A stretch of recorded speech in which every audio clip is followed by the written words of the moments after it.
ನಮಸ್ಕಾರ ವೀಕ್ಷಕರೇ, busy plus ಪಕ್ಕಾ ಸುದ್ದಿ ವಾಹಿನಿಯ ಸುದ್ದಿ ಬೆಳಕಿಂಡಿಗೆ ಸ್ವಾಗತ. ನಾನು ನಿಮ್ಮ ವಾಹಿನಿಯ ವರದಿಗಾರ ಸಂಗಮೇಶ್ ಕುಶಿಗಿರಿ. ಇದೇ ನಮ್ಮ ಕಾಳಿಗೆ ಅಷ್ಟೇ. ಮತ್ತೆ ಯಾರೇ ವ್ಯಾಪಾರ ಅದ್ರ ಕಳಪೆ ಗುಣಮಟ್ಟದ ಯಾರೇ ಮಾಡಿದ್ರು ಕೂಡ ನಮ್ಗೆ ಅದ್ರ ಸಮರ್ಥನೆ ಇಲ್ಲ. ನಾವು ಅಲ್ಲಿ ಸಮರ್ಥನೆ ಕೂಡ ಮಾಡಲ್ಲ. ಇನ್ ಕೇಸ್ ಯಾರಾದರೂ ಮಾಡಿದಾರೆ ಅಂತ ನಮ್ಗೆ ಗೊತ್ತಾದ್ರೂ ಕೂಡ ಅವ್ರ ಮೇಲೆ ನಾವು ಆಕ್ಷನ್ ತಗೊಂತೀವಿ. ಕುಷ್ಟಗಿ ಪಟ್ಟಣದಲ್ಲಿ ಕಳಪೆ ಮಟ್ಟದ ಬಂಗಾರ ಮಾರಾಟ ಮಾಡಲಾಗುತ್ತಿದೆ ಎಂದು ವರದಿಯಾಗಿದ್ದು, ಯಾರೋ ಮಾಡಿದ ತಪ್ಪಿನಿಂದಾಗಿ ಇಡೀ ಬಂಗಾರ ಆಭರಣಗಳ ಮಾರಾಟಗಾರರ ಎಲ್ಲರ ಮೇಲೆ ಅನುಮಾನ ಮೂಡುವಂತಾಗಿದೆ.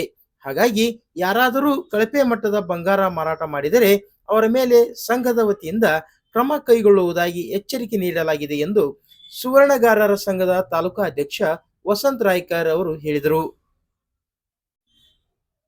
ಈ ಕುರಿತು ಕುಷ್ಟಗಿ ಪಟ್ಟಣದ ಶಾಖಾಪುರ ರಸ್ತೆ ಬಳಿಯ ಶ್ರೀ ಕಾಳಿಕಾದೇವಿ ದೇವಸ್ಥಾನದಲ್ಲಿ ಸಂಘದ ಸಭೆ ನಡೆಸಿ ಬಳಿಕ ಮಾಧ್ಯಮ ಪ್ರತಿನಿಧಿಗಳೊಂದಿಗೆ ನಡೆಸಿದ ಸುದ್ದಿಗೋಷ್ಠಿಯಲ್ಲಿ ಅವರು ಮಾತನಾಡಿದರು.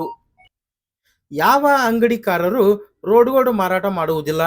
ಹಾಲ್ಮಾರ್ಕ್ ಹೊಂದಿರುವ ಚಿನ್ನವನ್ನೇ ಮಾರಾಟ ಮಾಡಲಾಗುತ್ತಿದೆ. ಗ್ರಾಹಕರಿಗೆ ಮೋಸನೂ ಸಹ ಮಾಡಿರಬಹುದು, ಇಲ್ಲ ಅಂತಲೂ ಹೇಳಲು ಆಗದು. ಕಡಿಮೆ ಬೆಲೆಗೆ ಬಂಗಾರ ದೊರೆಯುತ್ತದೆ ಎಂದು ಖರೀದಿಸಿದರೆ ಅದು ಕಳಪೆ ಮಟ್ಟದ ಬಂಗಾರವಾಗಿರುತ್ತದೆ ವಿನಃ BIS ಹಾಲ್ಮಾರ್ಕ್ ಹೊಂದಿರುವ 916 ಗುಣಮಟ್ಟದ ಚಿನ್ನ ಆಗಿರುವುದಿಲ್ಲ. ಕಡಿಮೆ ಬೆಲೆಗೆ ಖರೀದಿಸಿದ ಬಂಗಾರವೇ ಗುಣಮಟ್ಟದ ಬಂಗಾರ ಎಂದು ಜನ ಭಾವಿಸುತ್ತಾರೆ. ಗ್ರಾಹಕರು ಬಂಗಾರ ಖರೀದಿಸುವಾಗ ಜಾಗೃತವಾಗಿರಬೇಕು ಎಂದರು. ಈ ನಿಟ್ಟಿನಲ್ಲಿ ಪಟ್ಟಣದ ಎಲ್ಲ ಚಿನ್ನಾಭರಣ ಮಾರಾಟಗಾರರು ಮತ್ತು ಆಭರಣ ತಯಾರಕರ ಸಭೆ ನಡೆಸಿ ಗುಣಮಟ್ಟವಲ್ಲದ ಕಳಪೆ ಬಂಗಾರ ಮಾರಾಟ ಮಾಡಬಾರದು ಎಂದು ತಾಕೀತು ಮಾಡಲಾಗಿದೆ. ಸಂಘದ ನಿಯಮ ಮೀರಿ ಕಡಿಮೆ ಬೆಲೆಗೆ ಜನ ಖರೀದಿಸುತ್ತಾರೆ ಎಂದು ಕಳಪೆ ಬಂಗಾರ ಮಾರಾಟ ಮಾಡಿದರೆ ಸಂಘದಿಂದ ಕಠಿಣ ಕ್ರಮ ಕೈಗೊಳ್ಳಲಾಗುವುದು ಎಂದು ಖಡಕ್ ಆಗಿ ಎಚ್ಚರಿಕೆ ನೀಡಲಾಗಿದೆ ಎಂದರು. ಸಿಪಿಐ ವಿಶ್ವನಾಥ್ ಹಿರೇಗೌಡರ್ ಅವರು ಸಹ ಚಿನ್ನಾಭರಣ ಮಾರಾಟ ಮಾಡುವ ಎಲ್ಲಾ ವ್ಯಾಪಾರಸ್ಥರೊಂದಿಗೆ ಸಭೆ ನಡೆಸಿ ಕಳಪೆ ಮಟ್ಟದ ಬಂಗಾರ ಮಾರಾಟ ಮಾಡುತ್ತಿರುವ ಕುರಿತು ದೂರು ಕೇಳಿ ಬರುತ್ತಿದೆ. ಯಾವುದೇ ಪ್ರಕರಣ ದಾಖಲಾಗಿಲ್ಲ. ಕಳಪೆ ಬಂಗಾರ ಮಾರಾಟ ಮಾಡಬಾರದು. ಕಂಡು ಬಂದರೆ ಪ್ರಕರಣ ದಾಖಲಿಸಿಕೊಳ್ಳಲಾಗುವುದು. ಸಾರ್ವಜನಿಕರಿಂದ ಯಾವುದೇ ದಾಖಲೆಗಳಿರದ ಚಿನ್ನಾಭರಣ ಖರೀದಿಸಬಾರದು. ಅಂಗಡಿಗಳಲ್ಲಿ ಕಡ್ಡಾಯವಾಗಿ ಸಿಸಿ ಕ್ಯಾಮೆರಾ ಅಳವಡಿಸಬೇಕು. ಅನುಮಾನಾಸ್ಪದ ವ್ಯಕ್ತಿಗಳು ಕಂಡು ಬಂದರೆ ಇಲಾಖೆಗೆ ಮಾಹಿತಿ ನೀಡಬೇಕು ಎಂದು ಸೂಚನೆ ನೀಡಿದ್ದಾರೆ ಎಂದರು. ಚಿನ್ನಾಭರಣಗಳ ಮೇಲೆ ಸಾಲ ನೀಡುವ ಖಾಸಗಿ ಬ್ಯಾಂಕ್ಗಳಲ್ಲಿ ಚಿನ್ನಾಭರಣ ತಯಾರಿಸುವ ನುರಿತ ತಜ್ಞರು ಇರುವುದಿಲ್ಲ. ಗುಣಮಟ್ಟದ ಚಿನ್ನವನ್ನು ಕಳಪೆ ಎಂದು ಗ್ರಾಹಕರಿಗೆ ಹೇಳುತ್ತಿದ್ದಾರೆ. ಇದನ್ನೇ ನಂಬಿ ಜನ ಬಂಗಾರದ ಅಂಗಡಿಯವರು ಮೋಸ ಮಾಡಿದ್ದಾರೆ ಎಂದು ನಂಬುತ್ತಿದ್ದಾರೆ. ಬಂಗಾರದ ಅಂಗಡಿಗಳಿಗೆ ಎಡತಾಕುತ್ತಿದ್ದಾರೆ. ನ್ಯಾಷನಲ್ ಬ್ಯಾಂಕ್ಗಳಲ್ಲಿ ನುರಿತ ಚಿನ್ನಾಭರಣ ತಜ್ಞರು ಇರುವುದರಿಂದ ಬಂಗಾರದ ರಿಸಲ್ಟ್ ಸರಿಯಾಗಿ ಸಿಗುತ್ತಿದೆ.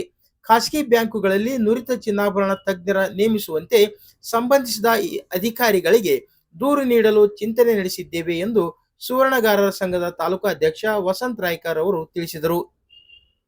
ಈ ಸಂದರ್ಭದಲ್ಲಿ ಮಾಜಿ ಅಧ್ಯಕ್ಷ ರಣಜಿತ್ ಪಾಲನ್ಕರ್, ಉಪಾಧ್ಯಕ್ಷ ರಾಜಶೇಖರ್ ಪತ್ತಾರ್, ವಿನಾಯಕ್ ಕಂದಕೂರ್, ಭೀಮಣ್ಣ ಪತ್ತಾರ್, ಮಾನಪ್ಪ ಪತ್ತಾರ್, ಮೌನೇಶ್ ಪತ್ತಾರ್, ಪರಶುರಾಮ್ ಪತ್ತಾರ್, ರಮೇಶ್ ಪತ್ತಾರ್, ಗುರುರಾಜ್ ಪತ್ತಾರ್ ಸೇರಿದಂತೆ ಚಿನ್ನಾಭರಣ ಮತ್ತು ತಯಾರಕರು ಮತ್ತು ಮಾರಾಟಗಾರರು ಹಾಜರಿದ್ದರು. ಬಿಜಿ ಪ್ಲಸ್ ಪಕ್ಕಾ ವರದಿ ಪರಿಣಾಮ. ಫೆಬ್ರವರಿ 1ರಂದು ನಮ್ಮ ಬಿಜಿ ಪ್ಲಸ್ ಸುದ್ದಿ ವಾಹಿನಿಯಲ್ಲಿ ಕುಷ್ಟಗಿಯಲ್ಲಿ ನಕಲಿ ಬಂಗಾರದ ಮಾರಾಟ ಶಂಕೆ ಎಂಬ ಶೀರ್ಷಿಕೆಯಡಿ ಸಚಿತ್ರ ವರದಿ ಪ್ರಕಟಿಸಲಾಗಿತ್ತು. ವರದಿ ಪರಿಣಾಮ ಪೊಲೀಸ್ ಇಲಾಖೆ ಜಿಲ್ಲಾ ವರಿಷ್ಠಾಧಿಕಾರಿಗಳು ತನಿಖೆಗೆ ನಿಗಾ ವಹಿಸಲಾಗಿದೆ ಎಂದು ಹೇಳಿಕೆ ನೀಡಿದ ಬೆನ್ನಲ್ಲೇ ಕುಷ್ಟಗಿ ಪಟ್ಟಣದ ಚಿನ್ನಾಭರಣ ಮಾರಾಟಗಾರರು ತಮ್ಮ ಸುವರ್ಣಗಾರ ಸಂಘದ ಸಭೆ ನಡೆಸಿ ಕಳಪೆ ಮಟ್ಟದ ಬಂಗಾರ ಮಾರಾಟ ಮಾಡದಂತೆ ಅಂಗಡಿಕಾರರಿಗೆ ಎಚ್ಚರಿಕೆ ನೀಡಿರುವುದನ್ನು ಇಲ್ಲಿ ಸ್ಮರಿಸಬಹುದು. ಚಿನ್ನಾಭರಣ ಅಂಗಡಿಗಳಲ್ಲಿ ಗ್ರಾಹಕರು ಕಳಪೆ ಮಟ್ಟದ ಬಂಗಾರ ಖರೀದಿಸಿ ಮೋಸ ಹೋಗಿದ್ದರೆ ತಮ್ಮ ಸಂಘದ ಗಮನಕ್ಕೆ ತಂದರೆ ಮಾರಾಟ ಮಾಡಿದವರ ಮೇಲೆ ದೂರು ದಾಖಲಿಸಿ ಕ್ರಮ ಕೈಗೊಳ್ಳಲಾಗುತ್ತದೆ. ಆದಷ್ಟು ಬಂಗಾರ ಖರೀದಿಸುವಾಗ ಜನರು ಸಹ ಜಾಗೃತವಾಗಿರಬೇಕು ಎಂದು ವಸಂತ್ ರಾಯ್ಕರ್ ಅವರು ಈ ಮೂಲಕ ತಿಳಿಸಿದ್ದಾರೆ. ನನ್ನ ಹೆಸರು ವಸಂತ್ ರಾಯ್ಕರ್ ಅಂತ. ಕೆಲವೊಂದ್ಸಲ ಗ್ರಾಹಕರು ಏನು ಮಾಡ್ತಾರೆ ಅಂದರೆ, ಅತಿ ಕಡಿಮೆ ರೇಟ್ನ್ಯಾಗ ಬಂಗಾರ ಸಾಮಾನು ಖರೀದಿ ಮಾಡಿದಾಗ ಈ ಥರ ಆಗೋ ಚಾನ್ಸಸ್ ಇರ್ತೈತಿ. ಆದಷ್ಟು ಗ್ರಾಹಕರ ಜಾಗರೂಕರಾಗಿ ಅದರ ಪ್ಯೂರಿಟಿ ಏನು, ನಾವೆಷ್ಟು ದುಡ್ಡು ಕೊಡ್ತಾ ಇದ್ದೀವಿ ಅದಕ್ಕೆ ಅಂತ ವ್ಯಾಪಾರಸ್ಥರ ಜೊತೆ ಡಿಸ್ಕಷನ್ ಮಾಡಿದ್ರಂದ್ರೆ ಅದರ ಒಂದು ರಿಯಾಲಿಟಿ ಏನಂತ ನಿಮ್ಗೆ ಗೊತ್ತಾಗ್ತದೆ. ಅದು ಬಿಟ್ಟು ನಾವು ಎಲ್ಲೋ ಅತಿ ಕಡಿಮೆ ರೇಟ್ನಾಗ ಸಿಕ್ತು ಅಂತೇಳಿ ನಾವು ಬಂಗಾರ ಸಾಮಾನು ತೊಗೊಂಡ್ರಂದ್ರೆ ಈ ಥರ ಆಗೋ ಚಾನ್ಸಸ್ ಜಾಸ್ತಿ ಇರ್ತೈತಿ. ಅದಕ್ಕೆ ಗ್ರಾಹಕರ ಮೊದಲು ಜಾಗರೂಕರಾಗಿರ್ಬೇಕು. ಪ್ಲಸ್ ನಮ್ಮದು ಈ ಅಸೋಸಿಯೇಷನ್ ವತಿಯಿಂದ ನಾವು ಒಂದು ನಿರ್ಧಾರ ಮಾಡಿದ್ದೀವಿ. ಎಲ್ಲ ಅಸೋಸಿಯೇಷನ್ ಮೆಂಬರಿಗೆ ಕೂಡ ನಾವು ಹೇಳಿದ್ದೀವಿ, ಇನ್ನು ಮುಂದೆ ಏನಿದೆ ಅಲ್ಲ, ಅತಿ ಕಡಿಮೆ ಕ್ವಾಲಿಟಿದು ಯಾವುದೇ ಆಭರಣ ಅವರು ಮಾರುವಂಗಿಲ್ಲ. ಒಬ್ಬರು ಅತಿ ಕಡಿಮೆ ಗುಣಮಟ್ಟದ ಆಭರಣ ಮಾರಾಟ ಮಾಡಿದ್ರಂದ್ರೆ ಎಲ್ಲರ ಹೆಸರು ಕೆಡ್ತೈತಿ. ಆದಷ್ಟು ಇನ್ನು ಮುಂದೆ ಏನೈತಲ್ಲ, ಆದಷ್ಟು ಏನಿದೆಯಲ್ಲ ಗುಣಮಟ್ಟದ ಆಭರಣನ ಎಲ್ಲರೂ ಮಾರಬೇಕು. ಮತ್ತು ಅತಿ ಕಡಿಮೆ ರೇಟ್ನಾಗ ಯಾರೂ ಆಭರಣ ಮಾರಕ್ಕೆ ಹೋಗ್ಬಾರ್ದು ಅಂತಂದು ನಿನ್ನೆ ನಾವು ಮೀಟಿಂಗ್ ಮಾಡಿ ಎಲ್ಲರಿಗೂ ನಾವು ಅದನ್ನು ಹೇಳಿದ್ದೀವಿ. ಇನ್ನು ಮುಂದೆ ಕೂಡ ಸಪೋಸ್ ಹಂಗೇನಾರ ನಮ್ಮ ಇದರಲ್ಲಿ ಕೂಡ ಯಾರಾದ್ರೂ ಅತಿ ಕಡಿಮೆ ರೇಟ್ನಾಗ ಆಭರಣ ಮಾರ್ತಾರೆ, ಕಳಪೆ ಕ್ವಾಲಿಟಿದ ಯಾರು ಆಭರಣ ಮಾರ್ತಾರೆ ಅಂತ ಗೊತ್ತಾದ್ರೆ ನಮ್ಮ ಅಸೋಸಿಯೇಷನ್ ವತಿಯಿಂದನೇ ಅವ್ರ ಮೇಲೆ ನಾವು ಆ್ಯಕ್ಷನ್ ತೊಗೋಬೇಕಂತ ನೀನು ವಿಚಾರ ಮಾಡಿದ್ದಿದೆ. ಬಂಗಾರ ಅಂದ್ರೇನು, ಒಂದು ಇನ್ವೆಸ್ಟ್ಮೆಂಟ್ ಪರ್ಪಸಿಗೆ ತೊಗೊಂಡಿರ್ತಾರೆ ಎಲ್ಲರೂ. ಆ ಇನ್ವೆಸ್ಟ್ಮೆಂಟ್ ಪರ್ಪಸ್ ಒಂದು ಅದಕ್ಕೊಂದು ವ್ಯಾಲ್ಯೂ ಬರ್ಬೇಕಂದ್ರೆ ಬಂಗಾರ ವ್ಯಾಲ್ಯೂಯೇಷನ್ ಕರೆಕ್ಟ್ ಇರಬೇಕಾಗ್ತದೆ. ಅದ್ರಾಗ ಗ್ರಾಹಕರ ಪಾತ್ರನೇ ಐತಿ, ವ್ಯಾಪಾರಸ್ಥರ ಪಾತ್ರನೂ ಇದೆ. ಕೇವಲ ಲಾಭದ ಸಲುವಾಗಿ ನಾವು ಏನೋ ಕಳಪೆ ಸಾಮಾನು ಮಾರೋದನ್ನು ಕೂಡ ತಪ್ಪು.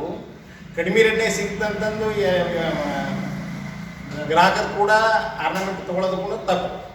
ಗ್ರಾಹಕರು ಕೂಡ ಇವತ್ತು ಈಗ ಬಂಗಾರ ಪ್ರತಿಯೊಂದು ಪೇಪರ್ನಾಗೂ ಬರ್ತೈತಿ, ಟಿ ವಿ ಒಳಗೆ ಬರ್ತೈತಿ. ನಾವು ಇವತ್ತು ಏನು ರೇಟ್ ಇದೆ, ಏನು ಬರುತ್ತೆ, ನಮ್ಗೆ ಏನು ರೇಟ್ನಾಗ ಸಿಗ್ಬೋದಂತ ಒಂದು ಗ್ರಾಹಕರಿಗೆ ಒಂದು ಅಂದಾಜು ಇರ್ತೈತಿ. ಅಂಥದ್ರಲ್ಲಿ ಕೂಡ ಕೆಲವು ಗ್ರಾಹಕರು ಏನು ಮಾಡ್ತಾರೆ ಅಂದರೆ ಬಾರ್ಗೇನಿಂಗ್ ಚೌಕಾಸಿ ಮಾಡ್ತಾರೆ, ಬಾರ್ಗೇನಿಂಗ್ ಮಾಡ್ತಾರೆ. ಕಡಿಮೆ ರೇಟ್ನಾಗ ಎಷ್ಟು ಸಾಧ್ಯತೆ ಅಷ್ಟು ಕಡಿಮೆ ರೇಟ್ನಾಗ ತೊಗೊಂಡು ಹೋಗ್ಬೇಕಂತಾರೆ. ಯಾವ ವ್ಯಾಪಾರಸ್ಥನು ಕೂಡ ಕೈಲಿ ನುಕ್ಸಾನ್ ಮಾಡ್ಕೊಂಡು ವ್ಯಾಪಾರ ಮಾಡ್ಕೊಳ್ಳೋಕೆ ಯಾರು ಕುಂತಿಲ್ಲ. ಎಷ್ಟೇ ಕಡಿಮೆ ಕೊಟ್ಟರು ಕೂಡ ಗ್ರಾಹಕರ ಕಡೆಯಿಂದ ಒಂದು 10 ರೂಪಾಯಿ ಲಾಭ ತೊಗೊಳಕ್ಕೆ ಅವ್ರು ಕುಂತಿರ್ತಾರೆ. ಅದಕ್ಕೆ ಸ್ವಲ್ಪ ಗ್ರಾಹಕರು ಎಚ್ಚರ ಆಗಿರ್ಬೇಕು. ಪ್ಲಸ್ ನಾವು ವ್ಯಾಪಾರಸ್ಥರು ಕೂಡ ಅದು ನಮ್ಮದು ಜವಾಬ್ದಾರಿ. ಯಾಕಂದ್ರೆ ನಮ್ಮ ದಂಧ ಮುಂದೆ ನಡಿಬೇಕಂದ್ರಪ್ಪ ಅಂದ್ರೆ ಈ ನಮ್ಮ ಮೇಲೆ ಗ್ರಾಹಕರ ಮೊದಲು ವಿಶ್ವಾಸ ಇಡಬೇಕು. ಆ ವಿಶ್ವಾಸ ಕೂಡ ನಾವು ಕಾಯ್ಕೊಂಡು ಹೋಗ್ಬೇಕಾಗ್ತದೆ. ಅದಕ್ಕೆ ನಮ್ಮ ಈಗ ಯೂನಿಯನ್ ವತಿಯಿಂದ ನಾವು ಒಂದು ಡಿಸೈಡ್ ಮಾಡಿದ್ದೇನೆಂದರೆ, ಇನ್ನು ಮುಂದೆ ಯಾರೋ ಕಳಪೆ ಆಭರಣ ಯಾರಾದ್ರೂ ಮಾರ್ತಾರೆ ಅಂತ ಗೊತ್ತಾದ್ರೆ ಅವ್ರ ಮೇಲೆ ನಾವು ಆ್ಯಕ್ಷನ್ ತೊಗೊಂತೀವಿ. ಆಯಿತಾ? ಇನ್ನು ಮುಂದೆ ಸಪೋಸ್ ಯಾವುದೇ ಈ ಥರದ್ದು ಏನಾದರೂ ಸಮಸ್ಯೆ ಬಂದರೆ ಆದಷ್ಟು ಗ್ರಾಹಕರು ಏನಿತ್ತಲ್ಲ ನಮ್ಮ ಯೂನಿಯನ್ನ ಕಾಂಟ್ಯಾಕ್ಟ್ ಮಾಡ್ಬೇಕಂತ ಈ ಮೂಲಕ ಕೇಳ್ಕೊತೀವಿ. ಸರ್, ಯಾವ ರೀತಿ ಸಂಪರ್ಕ ಮೊಬೈಲ್ ಸಂಖ್ಯೆಯನ್ನು ಹೇಳ್ತೀರಾ? ಏನು ಯಾವುದಾದ್ರು ಪರ್ಟಿಕ್ಯುಲರ್ ಹೆಸರು ಹೇಳ್ತೀರಾ?